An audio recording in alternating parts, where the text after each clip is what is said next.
High Admiral Varax of the Kark's expeditionary fleet stood motionless on the bridge of his flagship, the eternal flame, his scaled skin reflecting the harsh light of an unfamiliar star. His species had spent generations adapting to the brutal conditions of their homeworld, Caraxus, where gravity crushed lesser beings and acid rains dissolved anything not properly protected. They had become the undisputed masters of survival, or so they thought. Another life-bearing world. High Admiral, reported Science Officer Nexra, her claws dancing across the holographic interface. Preliminary scans indicate Class 4 gravity, extreme temperature variations, and significant technological signatures. Varax's inner eyelids flickered in surprise. Most species they encountered barely survived on their gentle worlds, let alone developed advanced technology. "Show me," he commanded. The main display illuminated with images of a blue-green planet, its surface a patchwork of cities and wilderness. Artificial satellites orbited in precise patterns, and energy signatures suggested advanced power generation facilities. But what truly caught Varax's attention were the atmospheric readings. "These can't be correct," Nexra muttered, running the scans again. The atmosphere contains significant levels of corrosive oxygen, and the planet experiences regular extreme weather events. Yet the inhabitants not only survive but thrive. Varax leaned forward, his reinforced exoskeleton creaking slightly. The Karks had always defined themselves by their ability to endure the harshest conditions nature could devise. Their diplomatic approach to other species was colored by this pride. They were the ultimate survivors, the apex of evolution. "Establish contact," he ordered. "Let's see what manner of beings could develop under such conditions." The response came swiftly, in multiple formats and frequencies, a sign of technological sophistication that made Nexra's tail twitch nervously. The main screen filled with the image of a being that seemed impossibly fragile to Varax's eyes. Soft-skinned, with no natural armor or visible defensive capabilities. "This is Commander Sarah Chen of the Earth Defense Force." The being spoke, her words automatically translated by the ship's eye. "We welcome peaceful contact with new species, but our defensive systems are tracking your approach. Please state your intentions." Varax felt a mixture of amusement and contempt. How could such a delicate creature speak of defense? "I am High Admiral Varax of the Kark's expeditionary fleet. We are surprised to find advanced life forms in such a hostile environment. Your species appears ill-equipped for survival." Commander Chen's expression remained neutral, but something flickered in her eyes. "With respect, High Admiral, humans have not just survived but flourished on Earth. Perhaps we could arrange a cultural exchange to learn more about each other." Before Varax could respond, Nexra interrupted with urgent data. "High Admiral, I'm detecting artificial structures on their moon, advanced fusion reactors, and they've modified their own genetics to survive in space." The human commander smiled slightly. "Those are just our early colonization efforts. We're currently terraforming Mars and have permanent settlements throughout our solar system. Would your delegation like a tour?" Varax's protective inner eyelids blinked rapidly as he processed this information. These soft-skinned creatures had achieved what the Karks had only theorized about. They had transcended the limitations of their biology through technology and innovation. "Interesting," he rumbled, his translator struggling to convey the complex mixture of emotions in his voice. "Very interesting indeed. Perhaps we have much to learn from each other." Commander Chen. As the initial diplomatic exchanges continued, Varax watched the humans' movements and responses carefully. They showed no sign of strain under their planet's punishing conditions. Instead, they had shaped their environment to suit their needs while simultaneously adapting themselves to conquer new frontiers. The Karks had evolved to survive their world's challenges. Humans, it seemed, had chosen a different path. They had decided to master them instead. "Prepare a full diplomatic party," Varax commanded his crew. "I believe our understanding of what makes a species truly formidable is about to change significantly." In the depths of space, two species born on unforgiving worlds faced each other across the void. One had adapted through evolution, becoming living tanks capable of withstanding nearly anything. The other had used their minds to overcome every obstacle, refusing to accept any limitation as permanent. The galaxy would never be the same after their meeting. 2 weeks after first contact, the massive Kark's diplomatic vessel hovered above the Atacama Desert, its crystalline hull refracting sunlight into prismatic patterns across the sand. Inside the ship's observation deck, High Admiral Verax watched as a small group of humans set up research equipment in the scorching heat below, their movements precise and purposeful despite the harsh conditions. "They use mechanical assistance for everything," growled War Chief Krodax, his armored plates shifting in disapproval. "Protective suits, cooling systems, artificial aids. Where is the honor in that?" Commander Chen, standing nearby with her delegation, smiled diplomatically. "We prefer to think of it as using every tool at our disposal. Speaking of which, would you care to see our latest atmospheric processing technology? We're using it to terraform Mars." Krodax's dismissive snort translated clearly across species. A true warrior race adapts to their environment, not weakens it to match their limitations. "That's one perspective," Chen replied calmly. "We see it differently. Why spend thousands of generations evolving to survive one specific environment when we can adapt any environment to support life? And more importantly, why limit ourselves to just one approach?" The debate was interrupted by Science Officer Nexra, who burst onto the observation deck with unusual excitement. "High Admiral, the humans have granted us access to their historical database. You need to see this immediately." The main display activated, showing scenes from human history.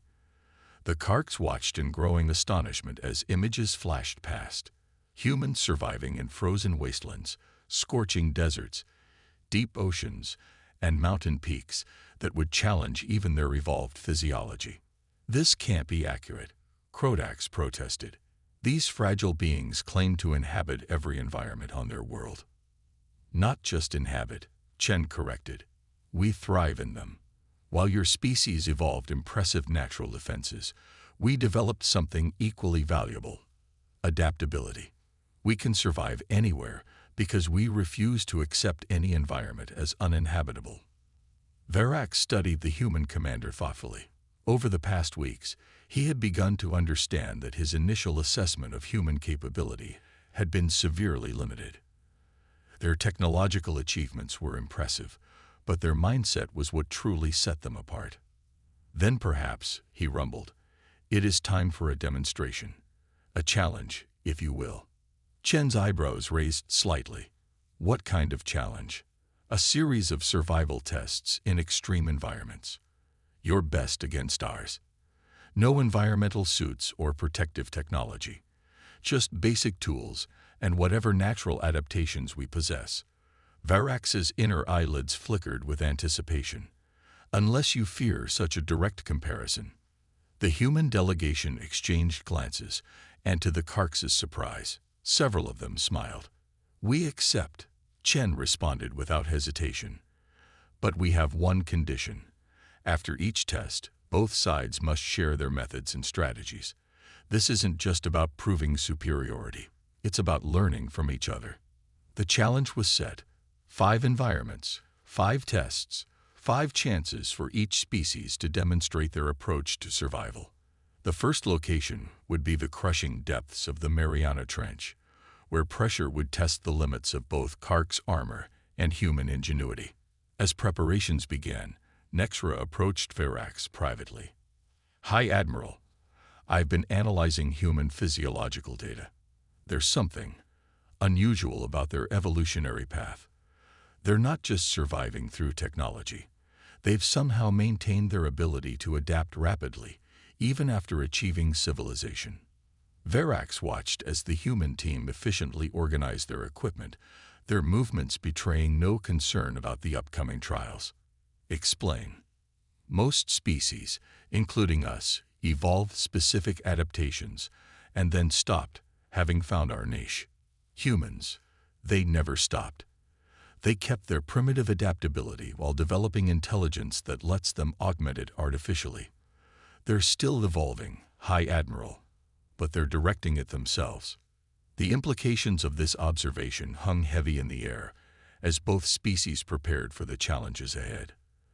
The Karks had come expecting to find another world of soft beings hiding behind their technology. Instead, they had found something unprecedented, a species that had turned evolution itself into a tool, refusing to accept any limitation as permanent. As the first teams prepared to descend into the ocean's depths, Verax realized that regardless of the challenge's outcome, his understanding of strength and survival would never be the same. The humans weren't just surviving their harsh world. They were constantly finding new ways to master it, combining natural adaptation with artificial innovation in ways his species had never imagined possible. The true test wouldn't be who could survive the harshest conditions. It would be whether the Karks could adapt their thinking enough to learn from these surprisingly formidable beings. The depths of the Mariana Trench enveloped both teams in absolute darkness, crushing pressure bearing down from all sides. The Karks warrior, encased in natural armor strengthened by generations of evolution, moved with practiced efficiency through the frigid waters. Nearby, the human diver appeared almost delicate in comparison, using only minimal equipment as per the challenge rules. Impossible, War Chief Krodax muttered, watching the feeds from the observation vessel above. Their bone structure should be collapsing at this depth. Science Officer Nexra's analysis provided the answer. They've undergone temporary genetic modifications, something they call adaptive biosculpting. They can alter their bodies temporarily to match environmental conditions. The first challenge ended in a draw. Both teams successfully retrieved samples from the ocean floor, but it was the post-challenge analysis that truly shook the Karks delegation. The humans had literally rewritten their genetic code for deep-sea survival, a temporary change that could be reversed at will. You mean to say, Verax questioned Commander Chen, that any human can undergo these modifications? Any human who chooses to, yes, Chen confirmed. We believe in giving everyone the option to explore their full potential. Now shall we proceed to the volcanic challenge? But before they could begin the next test, both species' sensors detected something unusual. A massive energy surge appeared at the edge of the solar system, followed by readings that made even the hardened Karks warriors uneasy. Multiple quantum rifts forming, Nexra reported, her claws flying over the controls. The energy signature, it's like nothing in our database. Through the rifts emerged crystalline structures that defied conventional physics, each one larger than a small moon. They moved with impossible grace, ignoring gravitational forces that should have torn them apart. The crystalline collective, Verax breathed, his inner eyelids closing in dread. We thought they were just legends. Commander Chen stepped forward, her expression focused. Brief us. What are we dealing with? They're ancient, Verax explained. A species that transcended biological evolution eons ago, transferring their consciousness into crystalline matrices. They view biological life as inefficient, in need of correction. The first transmission from the collective confirmed their worst fears. It came as pure data, translated by both species' computers. Your evolutionary path is refla.dwt. You will be optimized. Resistance is inefficient. The collected ships began systematic attacks on both human and Karks vessels, their weapons bypassing shields as if they didn't exist. Conventional weapons seemed to have no effect on their crystalline structures. Fall back to defensive positions, Krodax commanded, but Chen interrupted. Wait, look at how their ships move. They're perfectly efficient, following absolute mathematical patterns. Too perfect. Her eyes lit up with an idea. What if that's not their strength, but their weakness? Verax turned to her. Explain. Evolution isn't about perfection. It's about adaptation. They've removed all chaos from their existence, all possibility of change. But that means they can't adapt to the unexpected. She turned to her team. Get me the prototype quantum randomizer from the Mars project. And I need your best crystalline harmonics data, she added to Nexra. As the collective ships approached Earth, something unprecedented happened. The humans and Karks began working together, combining Earth's quantum technology with Kark's crystalline knowledge. The competition between their species forgotten in the face of a greater threat. Your crystalline resonance data is incredible, one human scientist exclaimed to Nexra. Combined with our quantum field manipulators, we might be able to introduce chaos into their perfect systems. And your adaptive algorithms, Nexra replied. They're unlike anything we've ever conceived. Together, the first test of their combined technology produced results that stunned both species. The quantum randomizer, enhanced by Kark's crystalline harmonics, created patterns of chaos that the collective's ships couldn't process. Their perfect formations began to break down. They can't adapt, Chen explained to both crews. They gave up that ability when they chose perfect crystalline form over biological adaptation. But together, we can show them what true evolution looks like. As they prepared for the main battle, Varax watched humans and Karks working side by side, each contributing their unique strengths to the defense of both their species. His people had evolved to survive the harshest environments, while humans had developed the ability to adapt to any challenge. Now, faced with an enemy that had rejected evolution entirely, both approaches would be needed. Perhaps, he mused to Chen, this is the greatest test after all. Not to prove which of our species is stronger, but to show what we can achieve together. The crystalline collective's ships loomed closer, their perfect formations still intimidating but no longer seeming invincible. Two species that had begun as rivals were about to demonstrate the true power of evolutionary adaptation, both natural and engineered, against an enemy that had forgotten how to change. The combined human Kark's defense fleet assembled in high Earth orbit, their ships arranged in deliberately irregular patterns.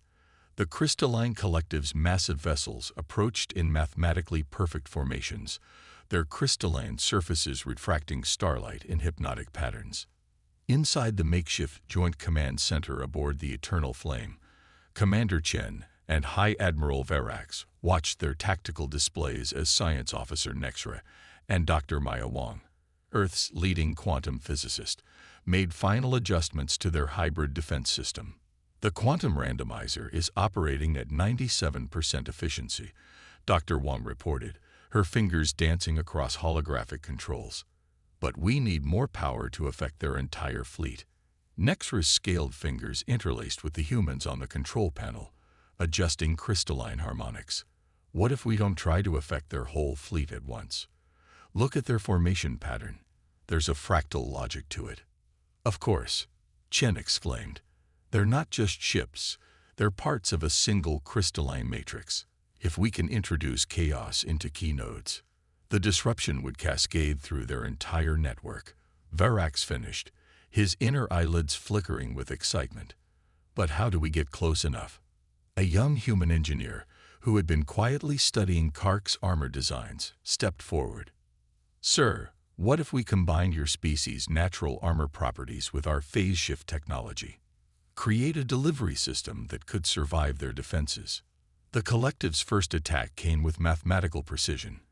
Energy beams lanced out in perfect geometric patterns, but the combined fleet's irregular formation, inspired by Earth's ancient guerrilla warfare tactics, meant only a few ships were hit. They're scanning us, Nexra reported, attempting to analyze our defense patterns. Give them something they can't analyze, Chen ordered. The human ships began moving in biologically inspired patterns, mimicking the seemingly random but deeply complex movements of Earth's flocking birds and schooling fish. The Kark's vessels, their systems upgraded with human chaos theory algorithms, matched these organic movements perfectly. The collective's perfect targeting solutions became useless against opponents that moved like living creatures rather than machines. But defense alone wouldn't win this battle. The joint human Kark's science team had worked tirelessly to create their countermeasure, crystalline torpedoes infused with quantum uncertainty fields. The warheads combined Kark's crystal growing techniques with human quantum manipulation technology, creating weapons that existed in multiple probability states simultaneously. The collected ships are based on perfect crystalline structure, Dr. Wong explained during the final briefing. Our torpedoes will introduce quantum uncertainty into that structure. They won't just damage the ships, they'll make them question their own existence. The first wave of hybrid torpedoes launched from the combined fleet.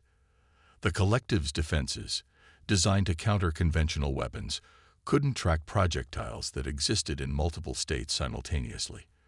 Where the torpedoes struck, perfect crystalline structures began to show organic, chaotic patterns. "It's working," Nexra exclaimed.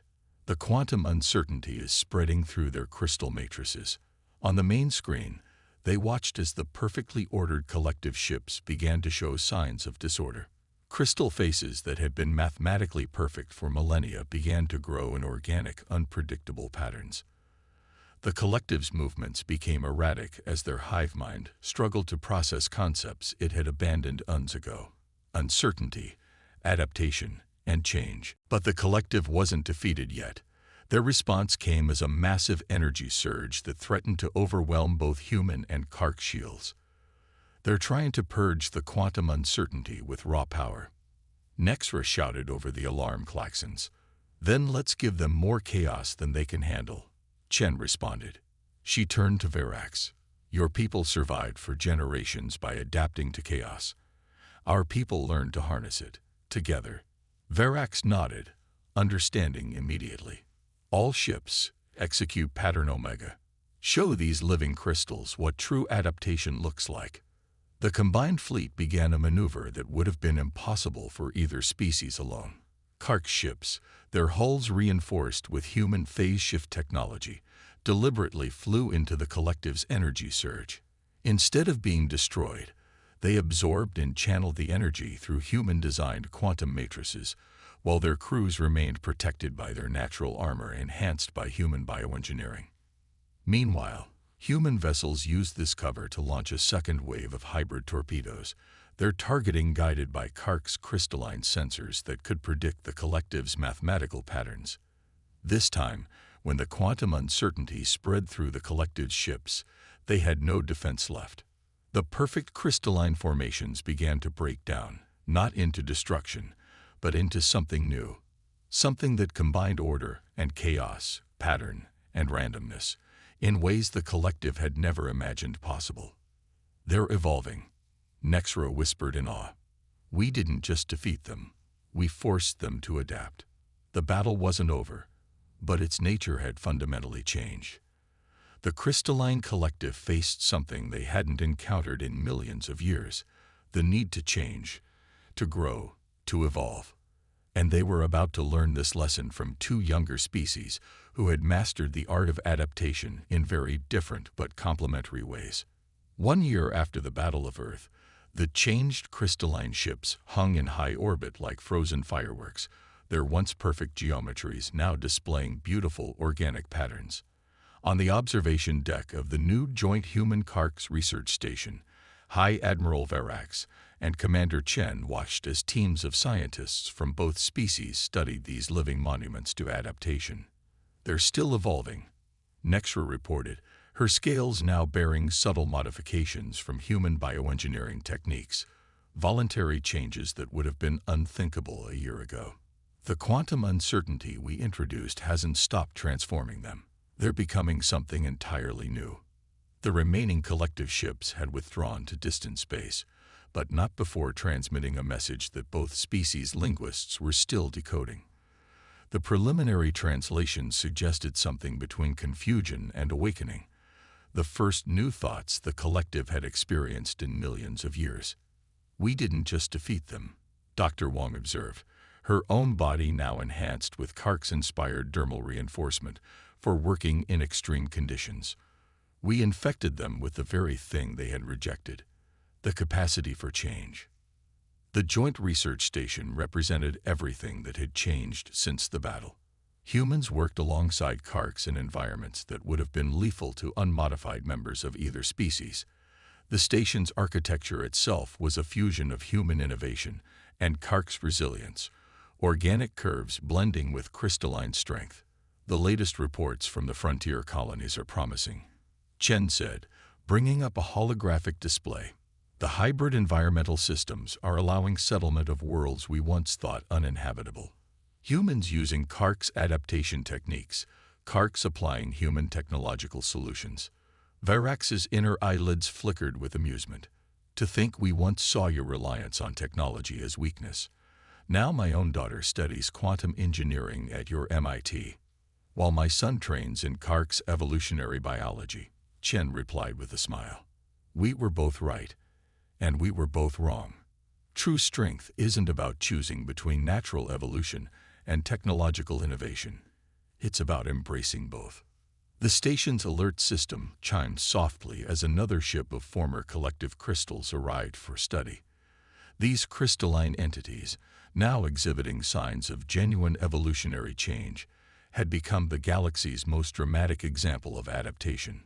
Some had developed organic components, others had found ways to maintain their crystalline nature while incorporating chaos and change into their basic structure. Message from Earth Command, Officer White announced.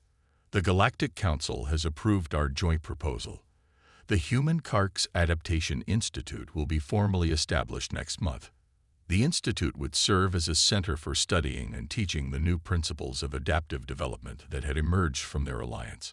Already, other species were showing interest in this revolutionary approach that bridged the gap between natural evolution and technological advancement. We've received another transmission from the transformed collective fragments, Nexra added. They're requesting permission to send observers to the institute. They want to learn, to evolve. Varax turned to Chen. A year ago, I would have said that was impossible.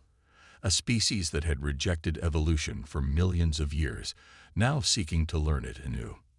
That's the thing about adaptation, Chen replied. Once you accept it's possible, everything becomes possible.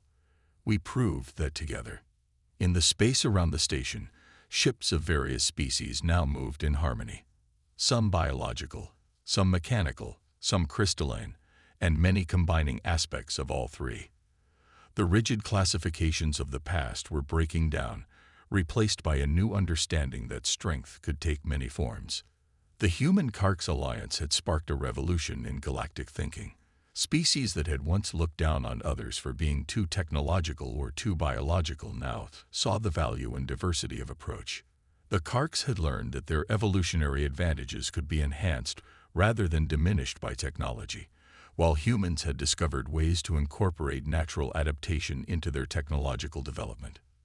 The old challenge seems almost foolish now, Varax mused, watching a group of young Kark scientists excitedly discussing quantum theory with their human colleagues. We wanted to prove which species was stronger.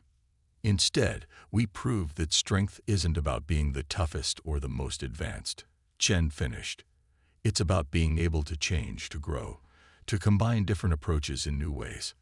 As if to emphasize her point, the crystalline ship they were studying suddenly sprouted new formations, beautiful, impossible patterns that combine mathematical precision with organic fluidity. It was neither purely crystalline nor purely organic, neither perfectly ordered nor completely chaotic. Like the alliance that had forced it to change, it had become something greater than the sum of its parts. The galaxy would never be the same, but that was exactly the point. Change, they had learned, wasn't just inevitable, it was essential. And somewhere out in the depths of space, the transformed remnants of the crystalline collective were learning this lesson too, their perfect unchanging existence shattered not by weapons, but by the simple, revolutionary idea that adaptation itself was the greatest strength of all.